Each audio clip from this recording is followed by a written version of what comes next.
Vasudevaya.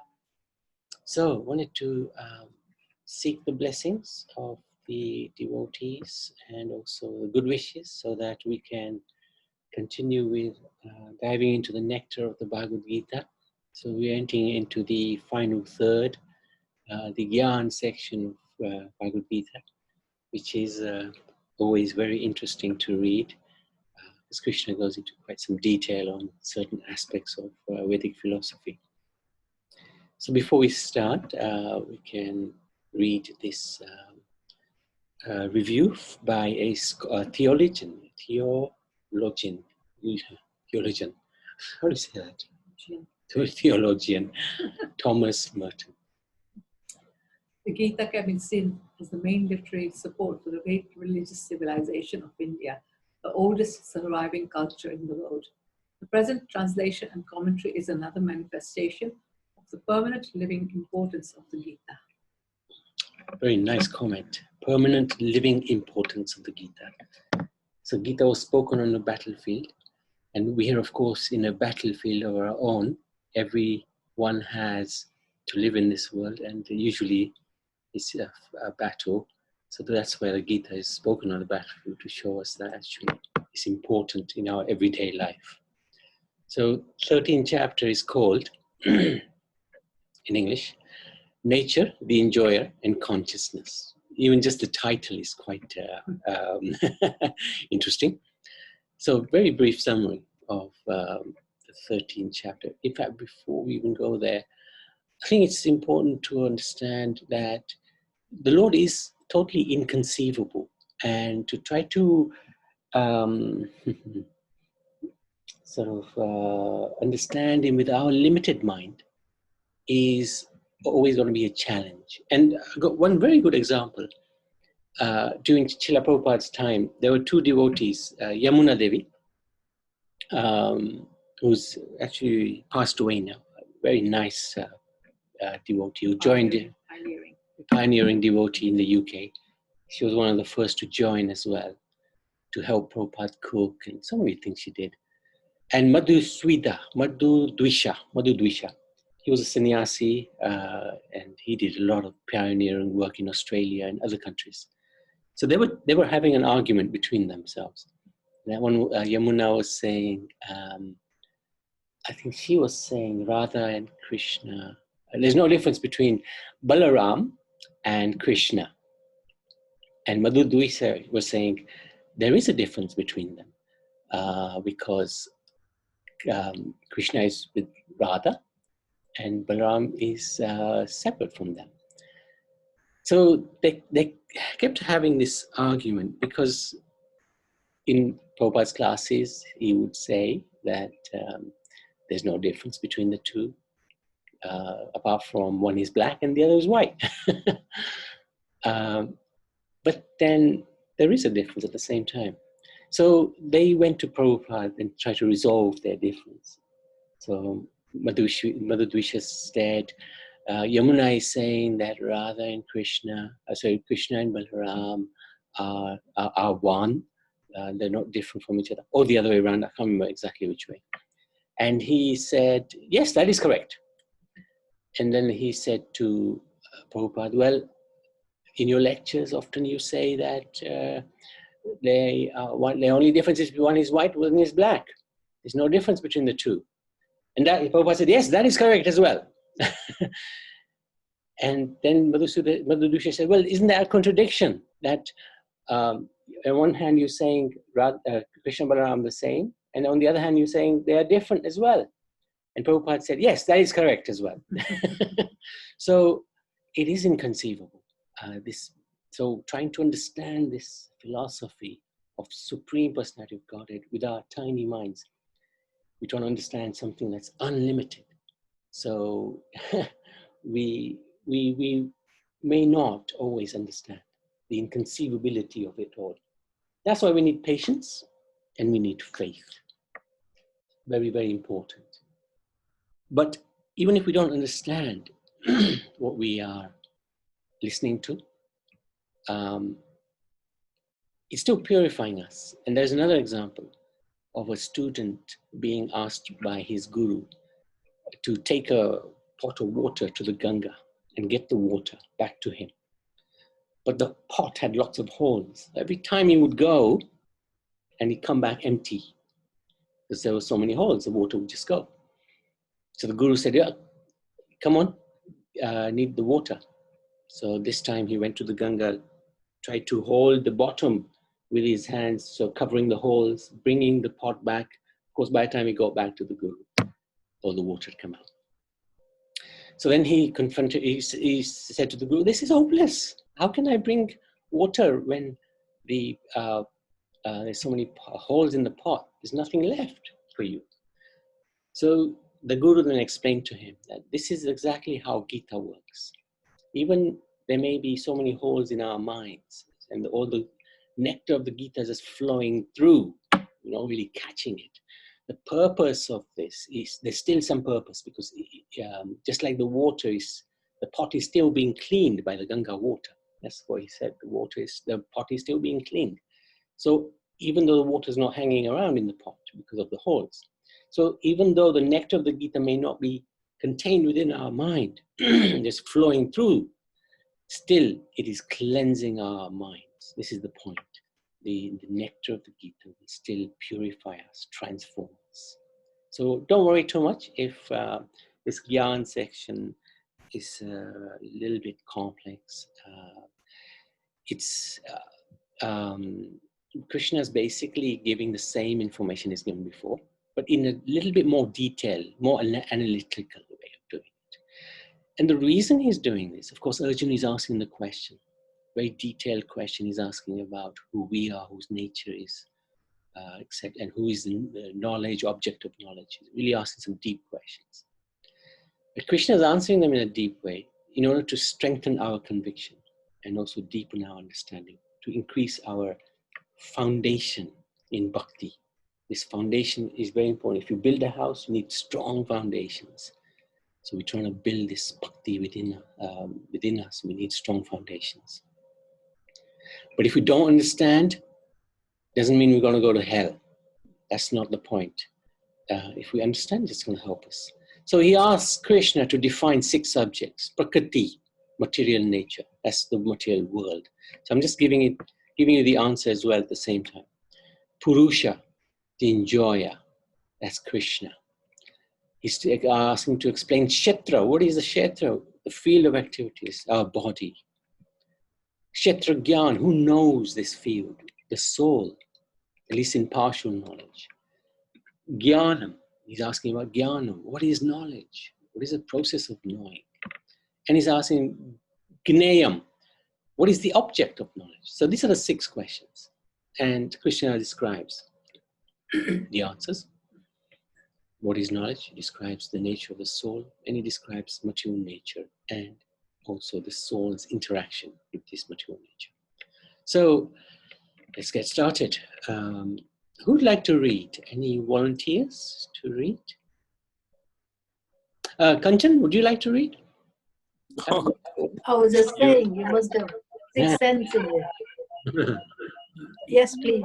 You read your mind. You've got a bit of an echo.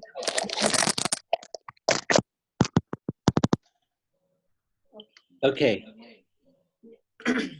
Yeah. Okay, Haribol. Om Namo Bhagavate Vasudevaya. Is there no echo? I put my phone away, 1 minute.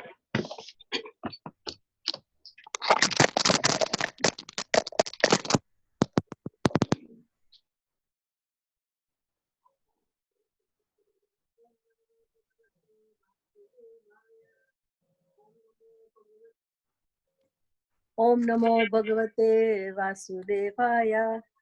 Om Namo Bhagavate Vasudevaya. Chapter 30. Verse 1st. Translation. Wait. You're on 13.4, 13.1. Sorry, I've got my new iPad, so I can't. Oh, okay. Here we go. Nature, the enjoyer, and the consciousness. There's echo there. Now read. Now it's okay. Is it okay? Yeah, now it's okay. Okay, text 1 to 2. Arjuna said, "Oh my dear Krishna, I wish to know about Prakriti, the nature, Purusha, the enjoyer, and the field and the knower of the field, and of knowledge and the object of knowledge." The Supreme Personality of Godhead said, "This body, O son of Kunti, is called field, and one who knows this body is called the knower of the field." Text 3. O Seeker, Scion of Bharata, you should understand that I am also the knower in all bodies, and to understand this body and its knower is called knowledge. That is my opinion. Text 4.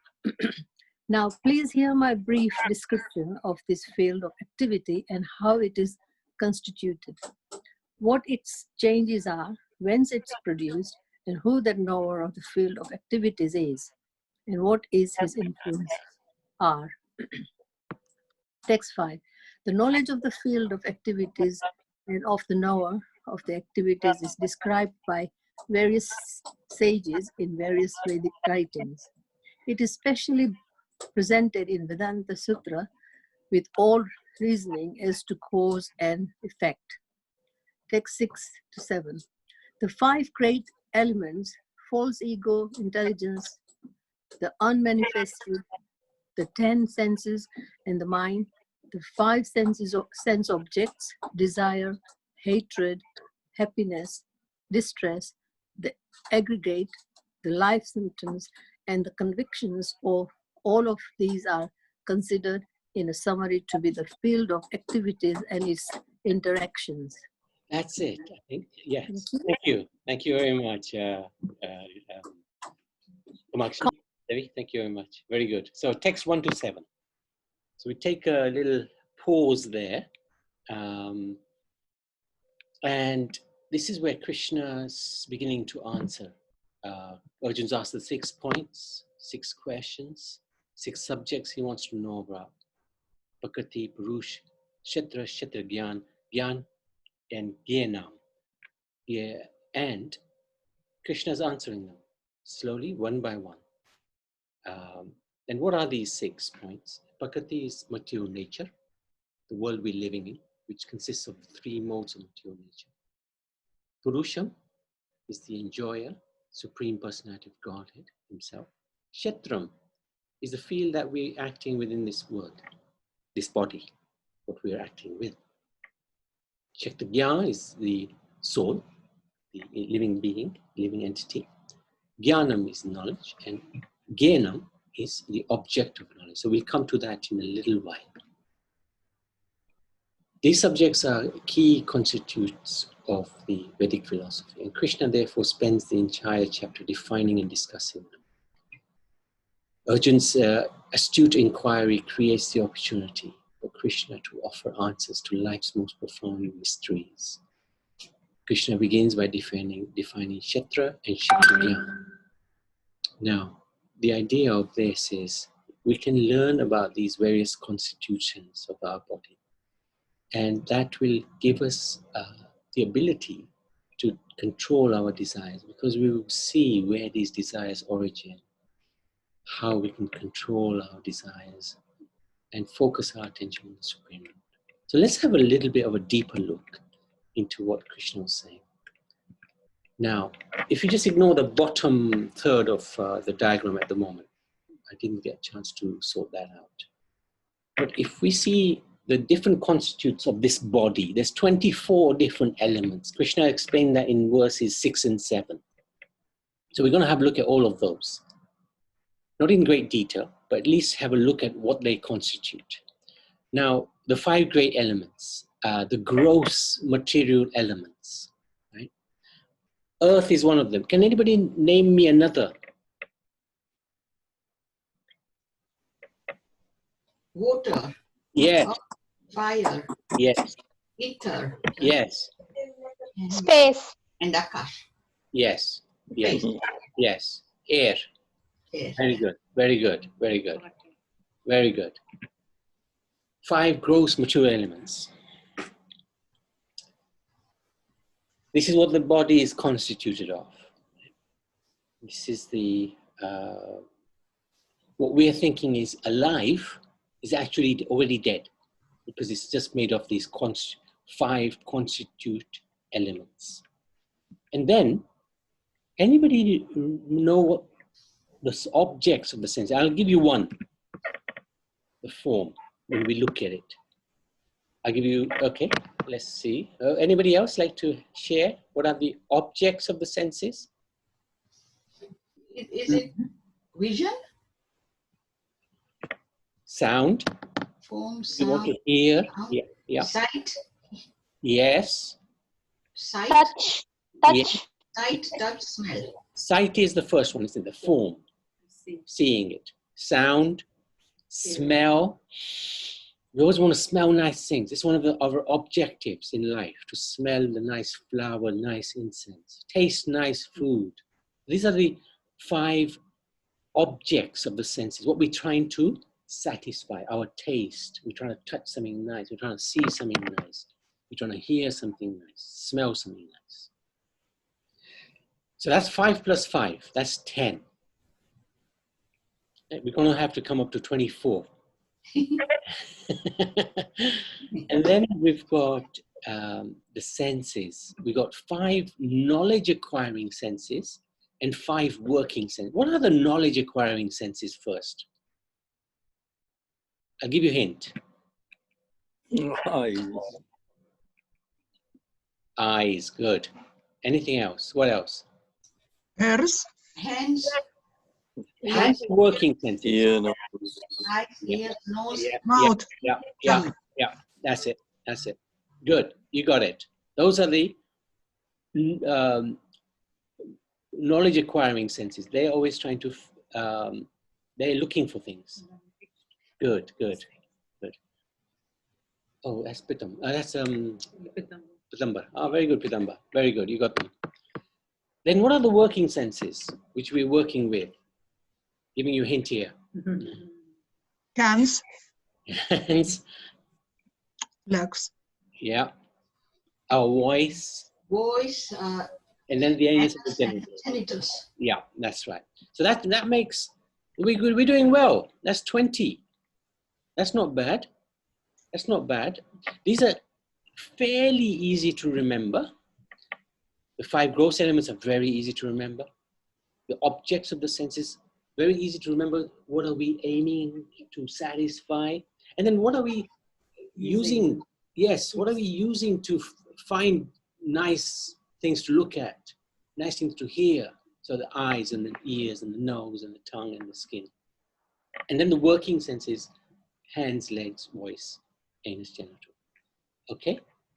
Then we've got the mind. Mind is also considered one of the senses, but it's the head of the senses. So that's 11, that's 21. And then what else do you think we will have? Intelligence, false ego. Yes, good. Let's see what, yeah, good, you got it. Yeah, you got it. Intelligence. consciousness, False ego. False ego. And then something which is very difficult to understand.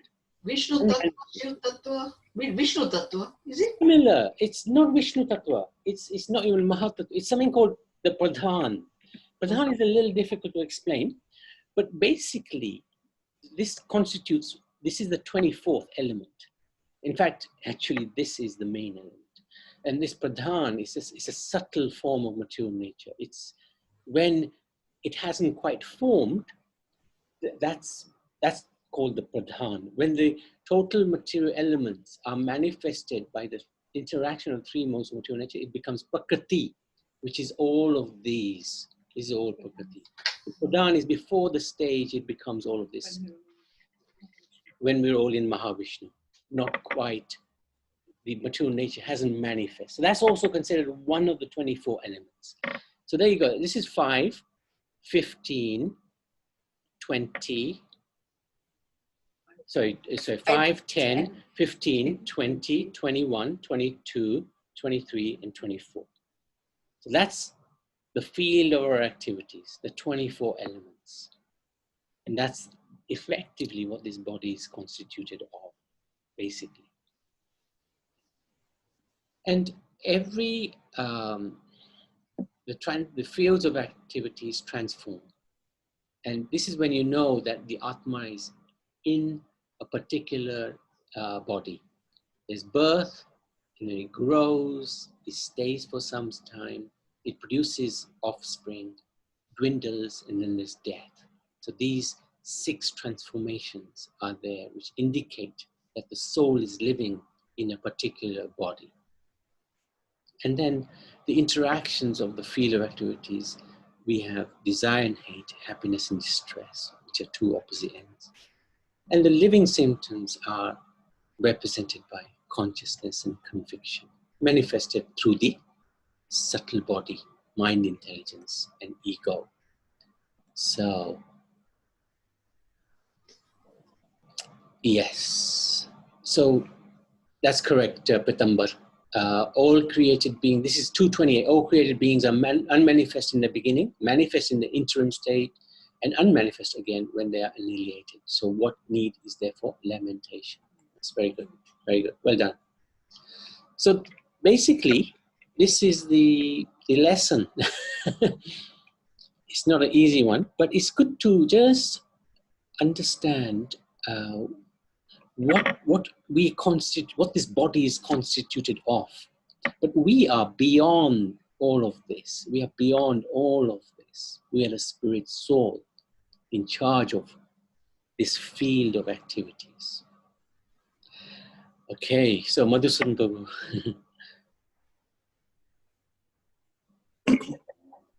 Haribol, Hare Krishna. Hare Krishna. Yeah, quite a good breakdown of the field of activity there. And then you obviously, Krishna says there's the knower and the knower of the knower. Yeah.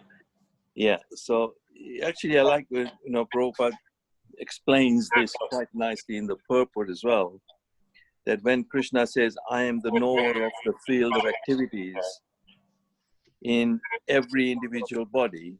Yeah. So he's present as the super soul in all bodies, knows everything about all the bodies. So Prabhupada gives an example that, like I may own a piece of land in this country or in a kingdom or whatever. So I am the knower of that piece of land.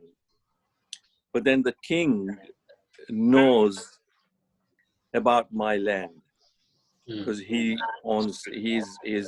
knows his kingdom. So in the same way, I know about my land, but I don't know about other people's land, And now you might own a piece of land, and then I don't know about your land. But the king will know about my land and your land as well. So the king knows more, and he's the knower of everybody's land. So like that, Krishna is the knower of every knower of the field within the body. So a citizen may know everything about his patch of land, Prabhupada says, but the king knows not only his palace, but also the properties possessed by individual citizens. So the king will know about his own palace, he will know about his kingdom, he knows about every piece of land that everybody owns. He'll also know the owners of those pieces of land as well. So like that, Prabhupada explains quite nicely, that the king is the original proprietor of the kingdom and the citizen is the secondary proprietor.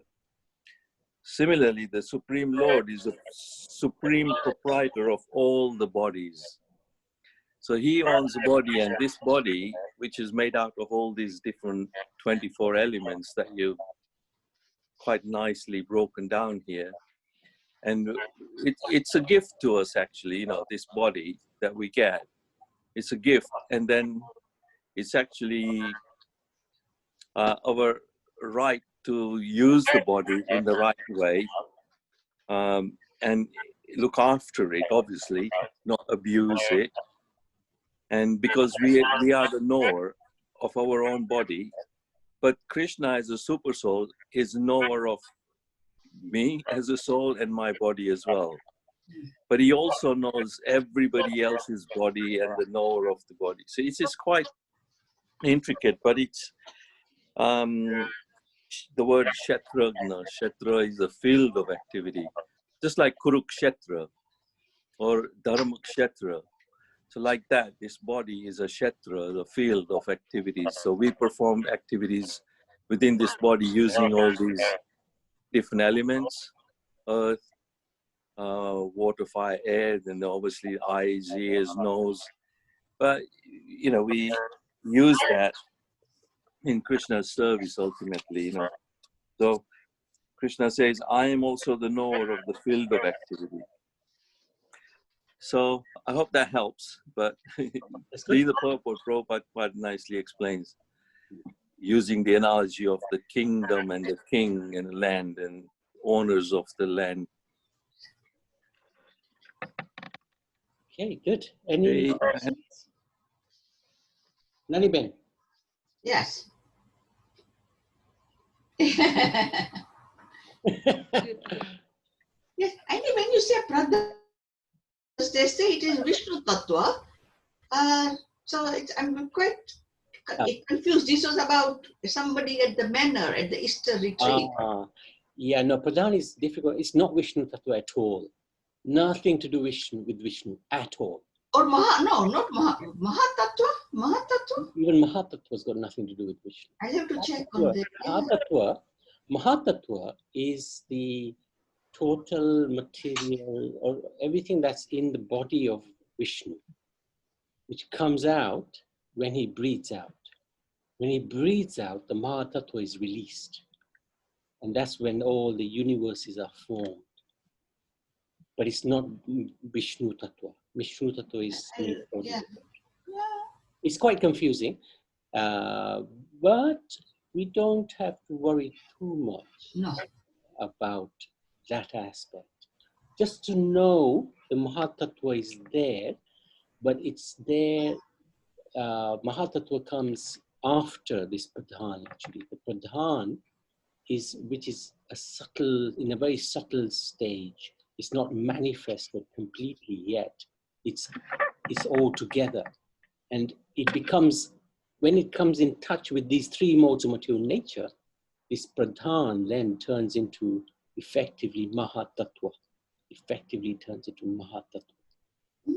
This is in the body of Vishnu, and it comes out when he breathes out. Yeah. Okay. Yeah. With all the other living entities. When he breathes in, everything comes back into his body. When he breathes out, Pradhan comes out. And there's another confusion. I was reading the Krishna book today. It says in the section of the Brahma, when he took away the cows and the cowherd boys, there are 11 senses. Yeah. This is the 11th sense. Das ekam. 11 senses. So which is the knowledge acquiring senses. Yeah. The hands, the eyes and the ears, and the working senses, the hands and the legs. So, and the mind. So that's the 11 senses. Okay. Yeah, that's the 11 senses. Thank you. That's okay. That's the easier one to clear up. The Pradhan is a little harder. Yeah. But luckily, we don't have to worry too much about Pradhan. Any other question? Anything else, Naliben? No, that's all. Yeah. Thank you for that. Anybody else would like to ask anything? Any comments? Otherwise, we can move swiftly on to the next. Actually, it's just this one page.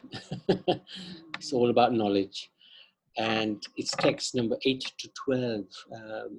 Who'd like to read? Any volunteers? Would Chitra like to read, Karuna? Prabhu. Yes, Prabhu, she's coming. Yeah. That's good.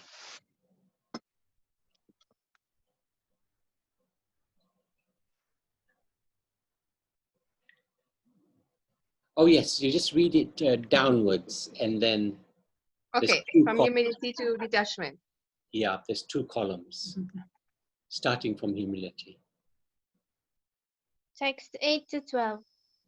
Good. Humility, pridelessness, non-violence, tolerance, simplicity, approaching a bona fide spiritual master, cleanliness, steadiness, self-control, renunciation of the objects of sense gratification, absence of false ego, perception of the evil of birth, death, old age, and disease, detachment, freedom from entanglement with children, wife, home, and the rest, even-mindedness amid pleasant and unpleasant events, constant and unalloyed devotion to me, aspiring to live in a solitary place, detachment from general mass of people, accepting the importance of self-realization, and philosophical search for the absolute truth. All these I declare to be knowledge, and besides this, whatever there may be is ignorance. So thank you, Chitra. It's very nicely read. Krishna. Hare Krishna. So this is everything which Krishna considered to be knowledge. Very interesting. Very interesting. Everything else is ignorance, and it starts with humility. So these verses describe how the spirit soul can disentangle himself from the body, the kshetra. The kshetra gyan can disentangle from the kshetra by cultivating gyan. So this is what Krishna is giving us, knowledge. And he's saying, this is knowledge. This is knowledge. And this will help us detach ourselves from the body. Since true knowledge is revealed within the heart of a deserving person, the real method of acquiring knowledge is the cultivation of divine qualities, of which humility is the foremost. Knowledge is not about information and memorization, but rather about exemplary personal character and practical behavior. One who nurtures a saintly disposition experiences a change of heart, which disentangles the eternal soul from its deep-rooted identification with the body, its temporary dress. So in this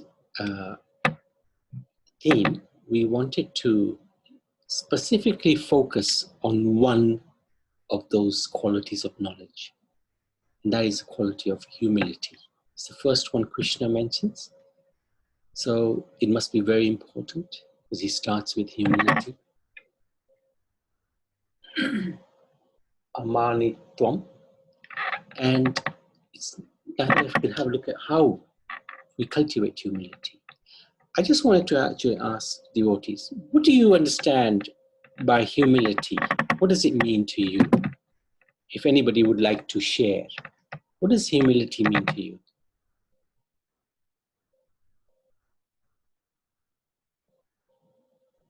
Any volunteers? Thinking hard, Guruji. Sorry? Thinking hard. Actually, that's humility, yes. Thinking hard. Yeah, being honored by other people. Go on, let others say something. Humility. Giving to others, respect others, giving into...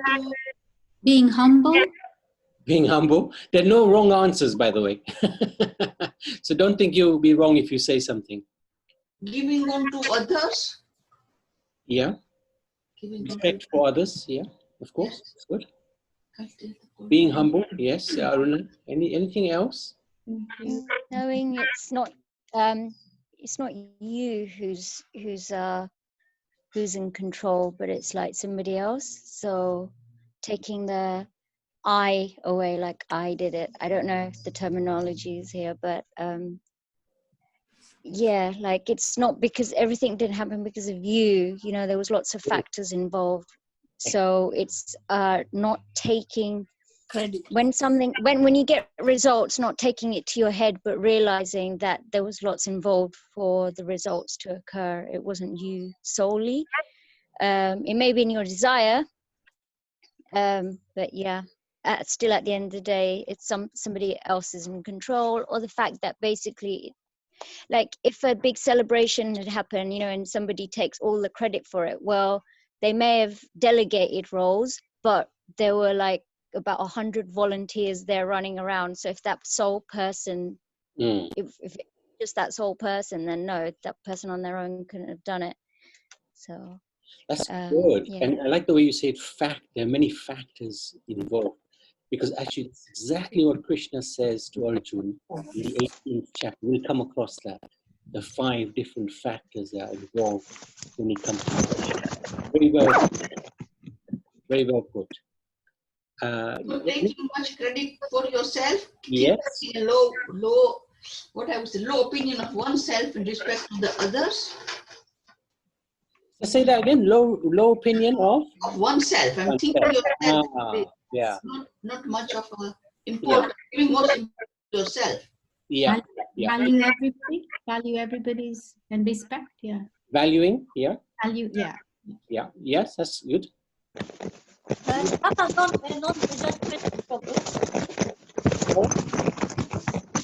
you joking at the moment? Sorry, what was that, Gita? Non-judgmental, so not being non-judgmental. Non-judgmental. Yeah, it's nice as well. Okay. I think some other way to be humble, where they say you need to be more humble than like the blade of grass. It's like we keep hearing in ISKCON, you know, you're the servant of the servant of the servant. So just, yeah, that's it. Don't, yeah. Like be as humble as the grass. just do what you have to do, you know, your maintenance stuff. I don't know, but yeah, something along those lines. Yeah. No, these are all good answers. Grateful. Yeah. Yeah. Sorry? Grateful, being grateful. Being grateful? Yeah, well, gratitude for everything. Yes. Well, very important actually, gratitude, yeah. Actually, humility covers a huge scope of things. And I think everybody's contributed something.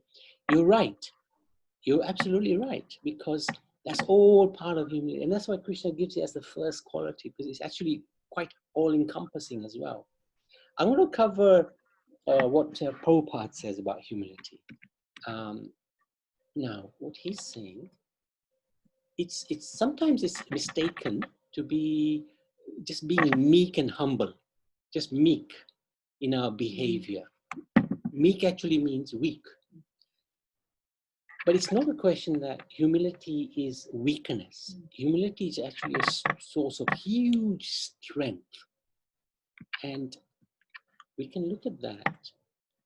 Vaishnava humility is a spiritual quality, not a material one. It comes from understanding one's real self in relation to God. A little bit what Priti was saying. You're not the only factor. There are other factors as well.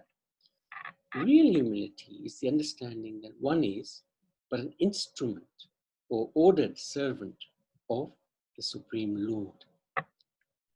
I don't have any good qualities whatsoever. You're not beating yourself up. You're just recognizing, actually, I don't have. Others are better. I don't have good qualities whatsoever. On my own strength, I can't accomplish anything independently. Again, it's reflecting what few devotees have said. I have no special significance in the vastness of creation. Who am I? My only qualification is the order of my spiritual master. And our spiritual master is Srila Prabhupada, because we're reading the books, we're following his instructions. And Krishna, because we're also reading the Bhagavad Gita, which has been spoken by Krishna to Arjuna. By their potency, I may be empowered to do anything they wish. I am simply, what did Krishna say to Arjuna? Become an instrument. That's all. The work is already done. All you have to do is take the credit. Srila Prabhupada defines humility as not hankering for the satisfaction of being honored by others. Thus, a Vaishnava does not endeavor to prove his or her worth to others or to themselves. They simply endeavor to serve and please Krishna. That's the main mission. Okay, this is quite a mouthful now. In a mood of humility, in a mood of real humility, one can act very boldly and confidently. So humility is not weakness, it's actually a source of strength.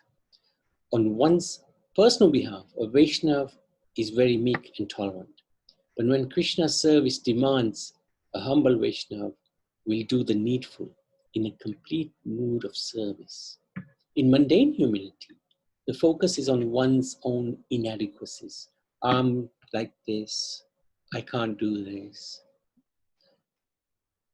And so rather than upon Krishna's mercy, in that situation, I am the center, not Krishna. I can't do this. Actually, it's not humility. It's just feeling sorry for oneself. And this is a very crucial distinction. And the examples are of Hanuman. When he would perform a task, in fact, he didn't even know his strength. When they reached when they reached Rameshwar, Jambavan, they were all wondering who's going to cross into Lanka. And Hanuman was also wondering who's going to do it. And they all said, Jambavan, you do it. And Jambavan said, no, I'm too old. But I know somebody who can do it. Oh, who? Hanuman. And Hanuman looked at Jambavan and said, me? Yes, Hanuman, you can do it. You have the strength to cross over the ocean. And then that reminded Hanuman, oh yes, I have. And in the name of Ram, he took the name of Ram and he crossed over the ocean. And by the power of the name of Ram, he accomplished amazing things, miracles. And same with Srila Prabhupada. He was given an order by his spiritual master, Bhaktisiddhanta Saraswati Thakur, to go and preach this Hare Krishna movement to the West. And whenever somebody would credit him with the spreading of the Hare Krishna movement throughout the world, he would simply say, it is due to the credit, it is due to the mercy of my spiritual master. The credit all belongs to him. That's humility. That's humility. Even when somebody has achieved so much, yet he gives the credit onto his spiritual master, his elders, his superiors. Das nu das. Again, Priti, you said it. Das nu das. Very nice. So this is humility. It doesn't mean we're weak. It doesn't mean we're going to be run over just like that for our sake. No, it doesn't matter for our sake. But for the Supreme Lord's sake, we'll do anything.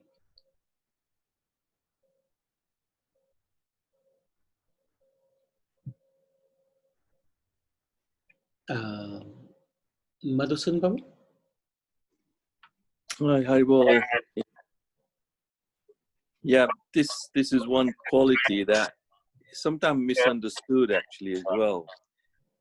Because humility means like in a material sense, because we have to live in the material world, interact with very materially selfish kind of personalities at work and all that. And then in that interaction, we sometimes end up behaving in some way, and we are made to feel you got to be humble, you know, and should be, as somebody said, you know, as humble as a blade of grass.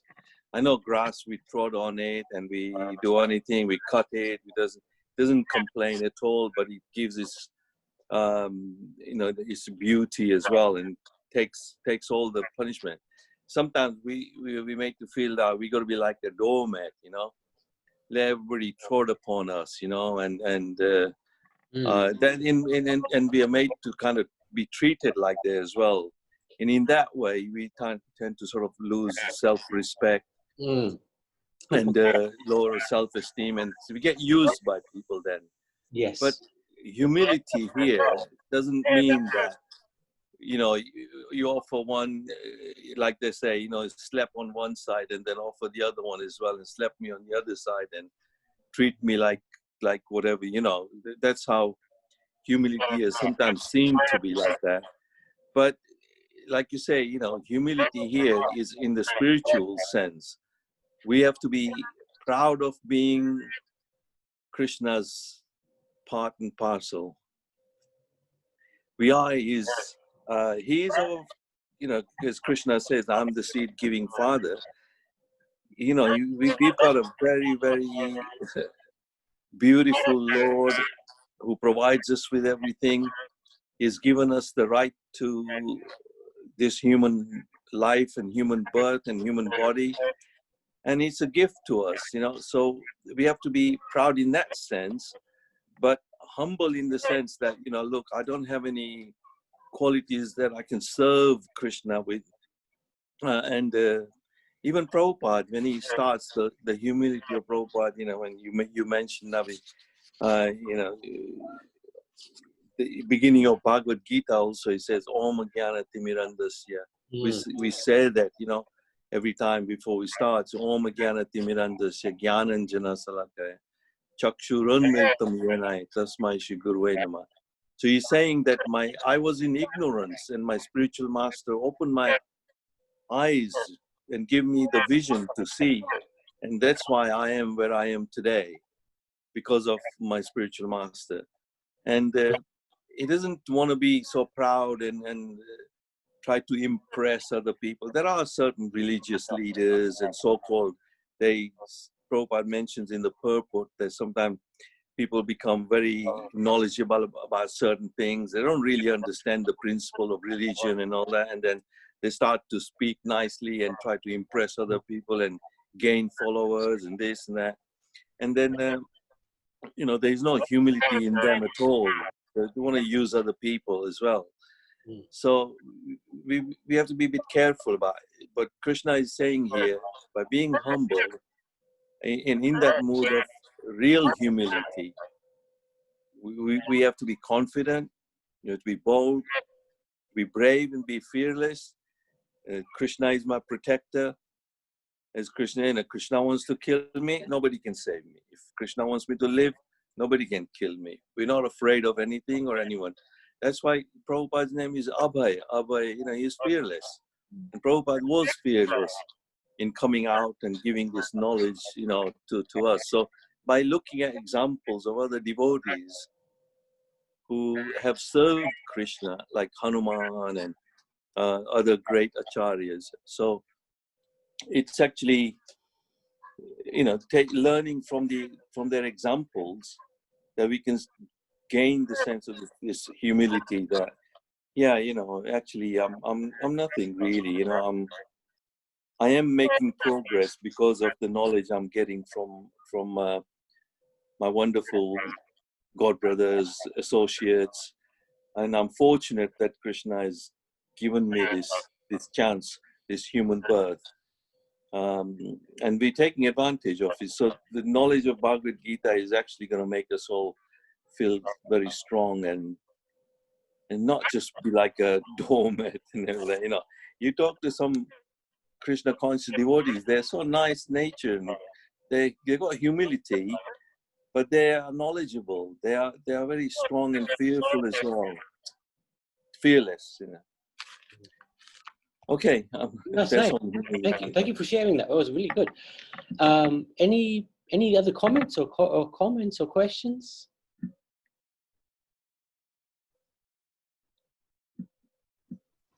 Yes, I like what Bodhusudan Prabhu is saying, that they are kind of very intelligent, but at the same time, very down to the earth. So this is, I think, is what happens to our gurus and the acharyas and people who are sort of well known into the Gita and they give us lectures.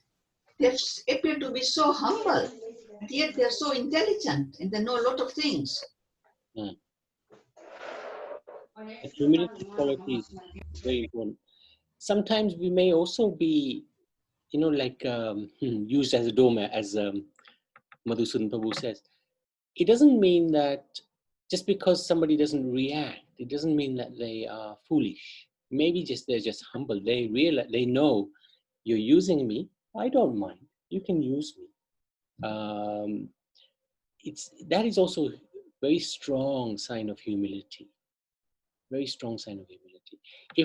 If somebody uses us and we feel down and we feel used and we feel manipulated, then that's our weakness.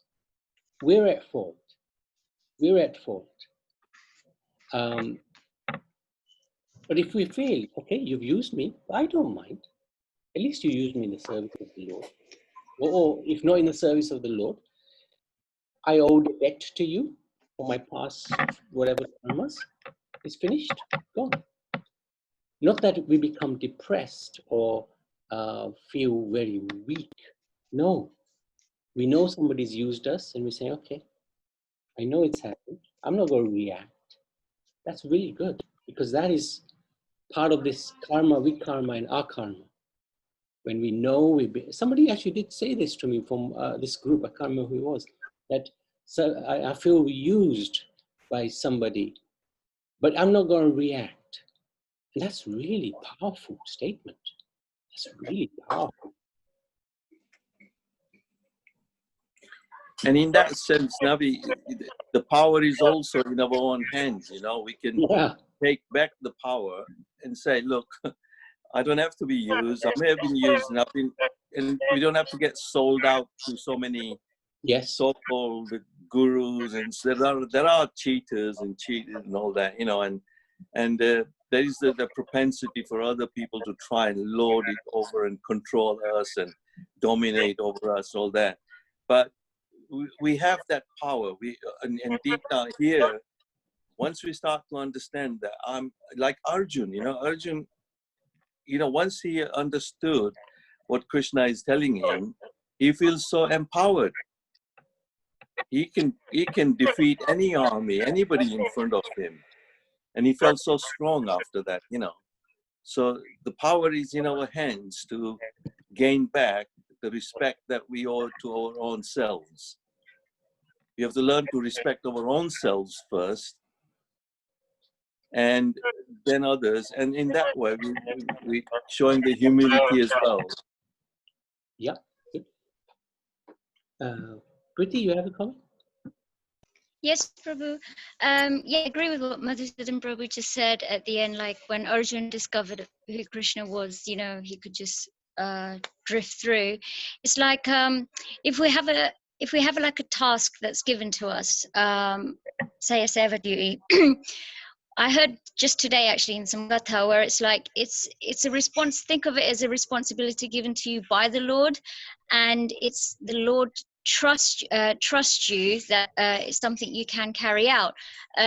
You may think that it's not something you can do because it may be a very large task, but you think that because you probably have insecurities and you are limited in your abilities. But if you're like surrendered to the Lord and be like, let's just take God's direction with this, then like the Lord is like unlimited and doesn't have insecurities or anything. So just thinking it's not you in control, but it's actually the Lord who wants this, and you'll find a way to get to wherever you have to get to, then that, like what you said earlier about being humble, is actually a really big strength. It's not you again in control, it's think somebody else in control.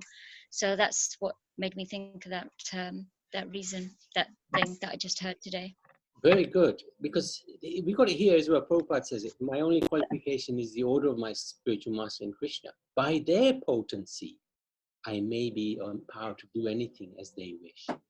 It's like Prabhupada would often identify the reason for his success, because he would say, the spiritual master gave me the order, but within that order was also contained the blessing. The blessing to fulfill that order. So when the Guru gives an order, when Krishna gives an order, it's not just the order he's giving, he's also giving you the potency and the blessing to fulfill that order and the ability to fulfill that order. If you want to, This is where choice comes in, free will comes in. And that's why Krishna says at the end to Arjuna, I've told you everything now. You can do as you like. Have you decided what are you going to do?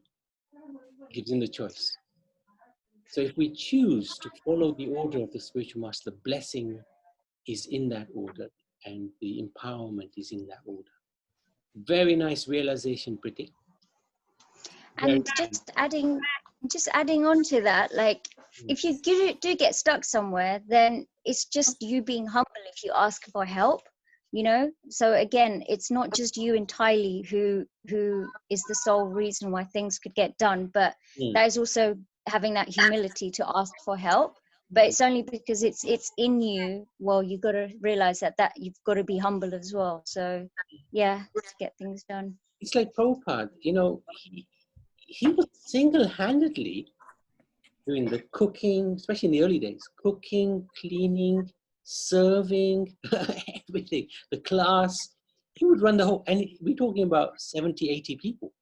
And some of these devotees used to eat like 20, 30 chapatis in one sitting. So this is no mean feat. But then when somebody would come and ask, say, can I help you, Prabhupada? Prabhupada wouldn't even ask, you know. He was such an amazing personality. And he would immediately say, yes, yes, even though they may not be in any way qualified, yet he would engage them in the service of the Lord. This is the beauty, this is humility, that you can do it, yes, but let others also have the opportunity to serve the Lord. That's humility. That's really nice, because you're engaging others in serving the Lord. You're engaging others in pleasing the Lord. And when the Lord looks upon Prabhupada, he's got so much affection for Prabhupada because Prabhupada has engaged all these other living entities to serve the Lord. Isn't that glorious? Yes, I think it's amazing he can cook all that many chapatis in one sitting for just one person, but there was like probably 100 who probably used to turn up. And he used to say, I cooked the feast in, was it 1 hour? Yeah, 1 hour. And we're thinking, how would you do that, Prabhupada? Krishna's there with him. A lot of devotees challenge Prabhupada. Prabhupada in 1 hour. That's right. Amazed. There were some devotees actually had a doubt about this. Yeah. So they challenged Prabhupada to cook the feast in 1 hour, and he did. So that's on a little gas cooker as well, not massive, you know, burners as well. That's amazing, you know, knowing like his age, just what he'd gone through, and just amazing. Super. It's like that conviction that you have and whatever. It's awesome. Amazing. But it's just that he was so totally dependent on Krishna. Yes, yes. And the other aspect of humility is that, you know, we have a false ego and we're very proud in our own selves. When we are proud, it's not very easy to surrender and accept even to accept the spiritual master. Actually, it took me a long time, you know, to sort of say, well, why do I have to take on a guru? Why do I have to? Why do I need a spiritual master? I know everything, you know. So that's our ego. But in everyday life, we know that for everything we want to progress in and make progress in, we have to find some sort of teacher. Even at school, we had a math teacher, science or an English teacher, music teacher. If you want to master any sport, you got to have a mentor, a coach. So that is there, you know. But we do it for our own like pride and all that. But there's no humility there, you know. Sometimes a student appears like, yeah, you know, it's like this guy who goes to a teacher, you know, and he says, I know so much piano, but I want to improve and get better. So the piano teacher says, show me what you know and all that. And they say, well, I got to charge you twice as much as I charge others. I said, why? He said, well, I'll go to unlearn you first, then learn you the basics. And then, because you already got a lot of bad habits, but you're not going to get out of them very easily. So and then another student goes to him and says, "What do you know?" He says, "Well, I know nothing." He said, "Well, I can guide you and teach you properly from the very beginning with the basics, as long as you have got the humility and able to understand and learn." So a disciple has to approach in a very humble way. And when you do recognize a bona fide spiritual master, that's very important though. Very good. Thank you very much, dear devotees. Okay, thank you. Thank you. Very good discussion. So we can go to the Nashini coach, Karuna Bandar, Mataji.